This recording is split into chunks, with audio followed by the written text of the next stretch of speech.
Hello and welcome back to another review with me, Kevin, from Kevin Grant on Whisky.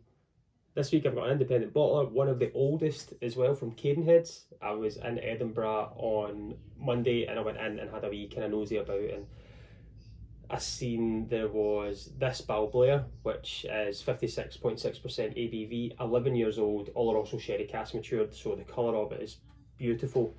So I tried a little bit of this, and there was also a Glencadam sherry, and I thought, oh, Glencadam in a different light, and also Balblair. But when I tried the wee sample side by side, this came out on top, and I thought, do you know what?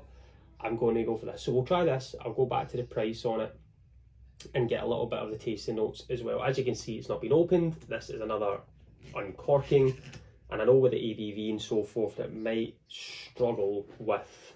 It will taste different from what I had at the time, but that's fine. This is whiskey's there to be enjoyed and try different lights of it. So 56.6% ABV, full sherry cask, maturation, I believe, and 11 years old. So let's see what pop we get. Satisfying.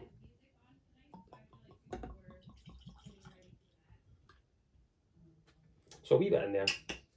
So we say 11 years old, Balblair Highland whiskey.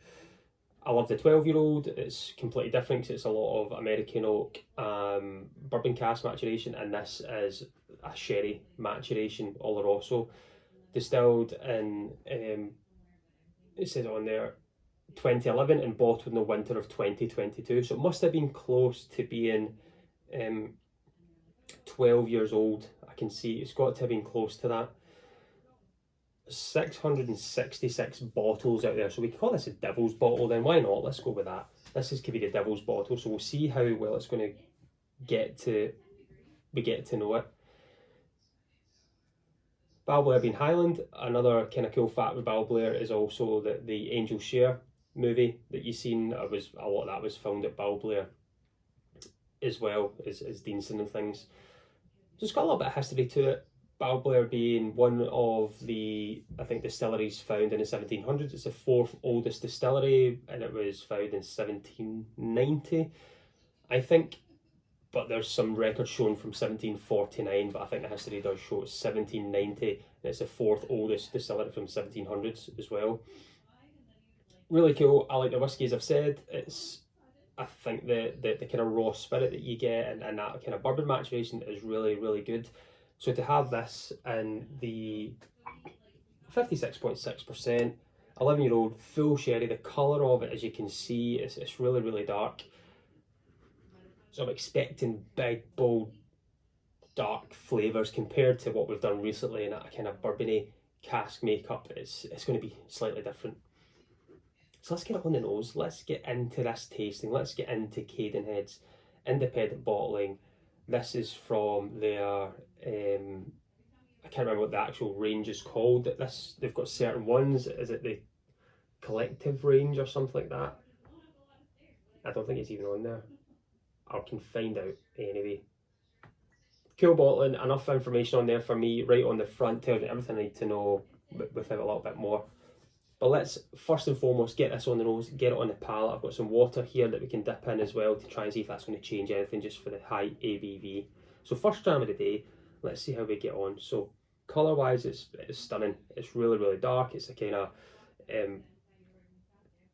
what you'd expect a really good sherry cask to be like. Natural colour, non-chill filter. So on the nose, it's clean. It's syrupy. There's a weird clean kind of mint note to it as well, but it's a lot of kind of that darker syrup, that golden syrup, maple syrup, gooey toffee, fruits, like those darker fruits, really sherry, but there's a real clean mint note coming through. It's thrown me off a little bit here. Yeah, it's like a spearmint, but sherry notes. There's a little dry note in there as well in the background. Dry fruits, juicy fruits. It's your darker plums, cherries, blackcurrant, but that syrup and mint a mint note. That's weird, but not in a bad way. There's a chocolatey note coming through in the background as well now. Milky chocolate. The legs on it just having a little move about the glass there. Yeah, you know, this is going to be thick, gooey. I'm hoping good. Let's try this in the palate. Slainte, everyone.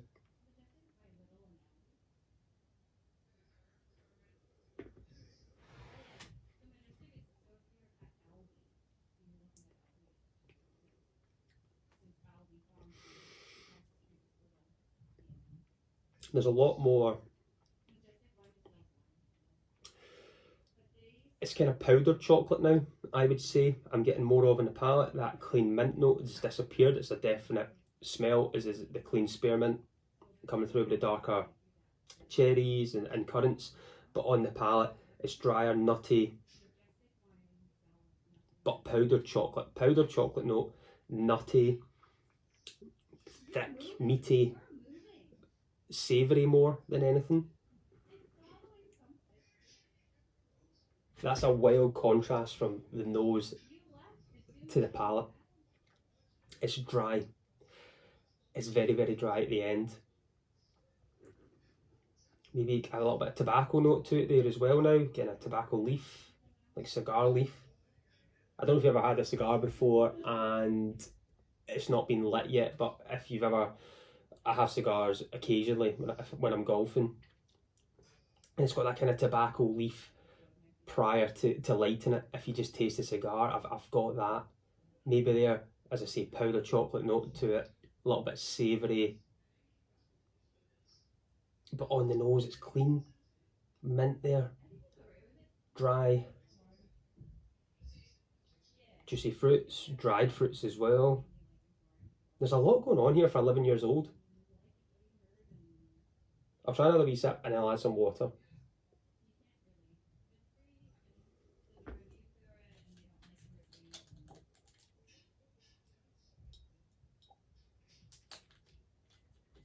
So as we say, 56.6% ABV.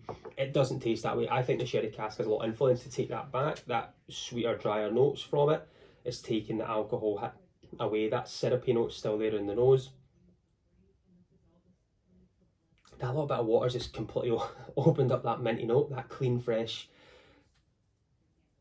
That's mad.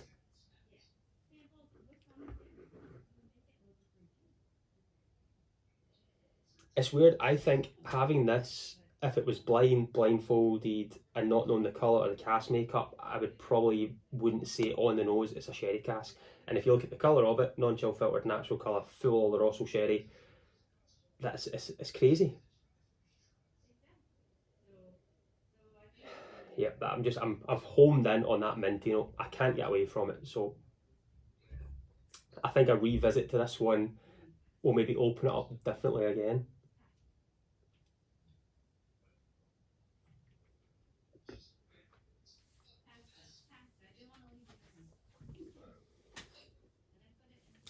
Yeah, that nutty note's now kind of coming through more. Nutty, the powdered chocolate still stays there. Still drying. There's no spice. I would say zero spice to this for me. It's more of the kind of sweeter sherry notes from it, but nutty chocolate, spearmint in the nose. Yeah, this is good. It's not what I remember it on the day, but I think this has a lot more to offer the more it opens up. Let's say 666 bottles. Cadenheads is an absolutely wonderful, wonderful independent bottler, one of the best out there. We're getting everything natural. They get really good casks of things, and price point, if we look at this 11-year-old cask strength Balblair, it's £55 on the nose. And I was getting it straight from Cadenheads in Edinburgh, and the guys there were just so passionate about it and gave me the opportunity to try it before I bought it, and also the Glencaddon, which I was looking at as well, and I found this just being a little bit, it was slightly different, but today it's really different, but that's good.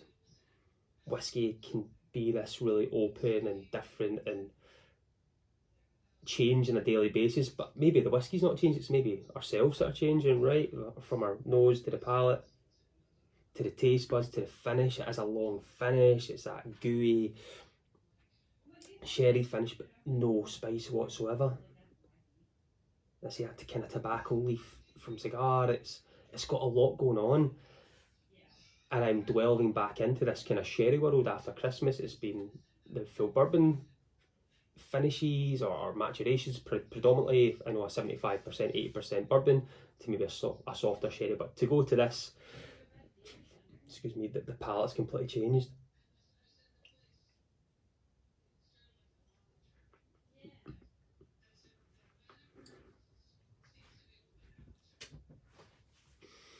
$56.6 does not taste like that.